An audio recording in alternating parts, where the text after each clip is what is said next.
Grace to you and peace from God our Father and from our Lord God, Jesus Christ. Our topic for the day we shall call Why the World Loved to Annihilate Israel. Matthew 27:25.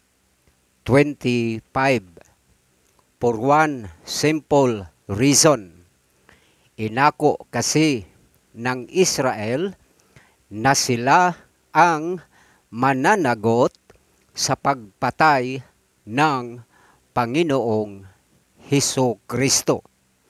His blood be on us and on our children. Matthew 27:25. Albeit God the Father cannot help but honor the prayer of Jesus Christ for Israel. Father, forgive them, for they do not know what they are doing. Luke 23:34. Hence, God the Father had authorized no one, neither group of terrorists or barbaric people, nor any nation on earth to annihilate or exact jihad to Israel. Ngunit sa atin ay tinitiyak, behold, I come quickly. Revelation 22:12. That Jesus Christ shall suddenly appear not only to save Israel, Matthew 24:22, Romans 9:27-29, but above all, to execute the wrath of God. At ang lahat ng kaaway ng Israel ay papatayin mismo ng Panginoong Hesukristo ng espada na lumalabas sa kaniyang bibig. Revelation 19:11-21. Kaya at the end of the day, enemies of Israel, be it known unto you that your slogan from the river to the sea ay isang suntok sa hangin. 1 Corinthians 9:26. Suntok sa buwan, ika nga, for you can never annihilate Israel. On the contrary, kayo ang siyang i-annihilate mismo ng Hari at Panginoong Hesukristo. Babala pa ni Apostol Pedro, it is a fearful thing to fall into the hands of the living God. Hebrews 10:31. Ang pamumurwisyo at pamiminsala ninyo sa Israel ay lintik lang ang walang ganti. Vengeance is mine. Ako ang gaganti.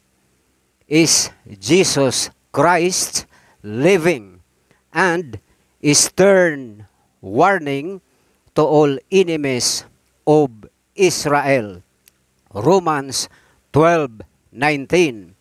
Kaya itaga na ninyo ito sa bato, that since May 1948, per God's grace and provision, Yahweh turned Jesus Christ Himself had restored to Israel their promised land, historically, legally, and biblically. Jeremiah 29:14, Joel 2:18 to 27. Higit sa lahat, ang Israel ngayon ay di tulad noon na walang Israeli Defense Forces at Mossad na sa kanila'y nagtatanggol at nangangalaga. At ito'y ganap na naunawaan ng Amerika bilang isang Bible literate country. I will be an enemy to your enemies and an adversary to your adversaries. I will bless them that bless you and curse them that curse you. Genesis 12:3, Exodus 23:22.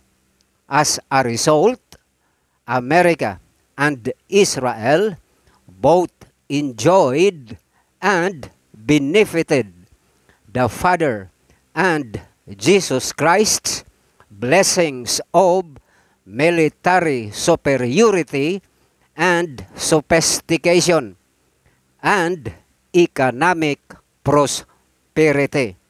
Kaya, maski magsama-sama pa ang Iran, Russia, China, North Korea, Turkey, France at lahat ng mga bansa whose mindset is to annihilate Israel, for your information, you cannot break or destroy the tandem of Israel and America.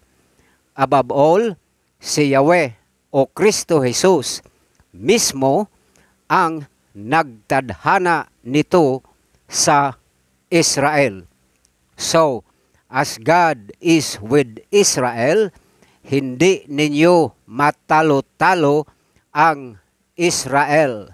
Romans 8:31, Psalm 105:15. And who among you can reverse this existing truth and reality? Isaiah 43:1-13.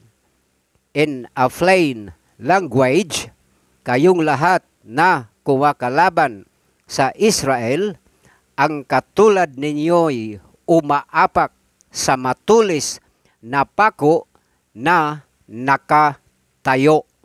Acts 9:5. At sa inyong lahat na walang pinapanigan, there is no middle ground. If you are not with Israel, then kalaban ka ng Israel. Compare Mark 9:40.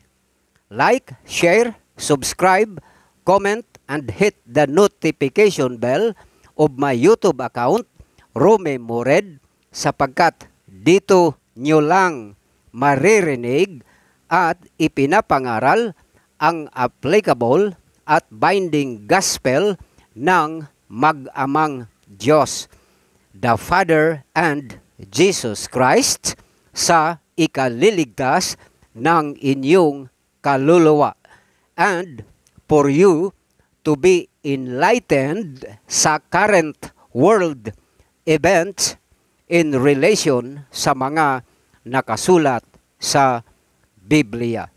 Yours truly, God's workman. God bless.